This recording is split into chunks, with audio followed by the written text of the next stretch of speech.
Hi friends, అందరికీ నమస్కారం అండి.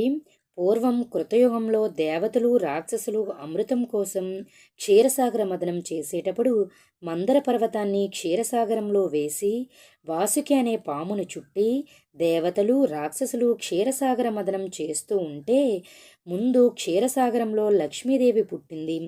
అందుకే లక్ష్మీం క్షీరసముద్రరాజ తనయం అని లక్ష్మీదేవిని పూజిస్తాం. ఆ తర్వాత చంద్రుడు పుట్టాడు. ఆ తర్వాత ధన్వంతరి పుట్టాడు. ఆ తర్వాత అప్సరసలు పుట్టారు. ఆ తర్వాత కల్పవృక్షం కామధేనువు పుట్టారు. సురభి అనే కామధేనువు పుట్టింది. ఆ కామధేనువు యొక్క రోమముల చేత ఆ కామధేనువు యొక్క అంశలో పుట్టినవే ఈ ప్రపంచంలో ఉన్నటువంటి అన్ని గోమాతలు కూడా. కాబట్టి ఆ గోమాతలో ముక్కోటి దేవతలు కొలువై ఉంటాయి.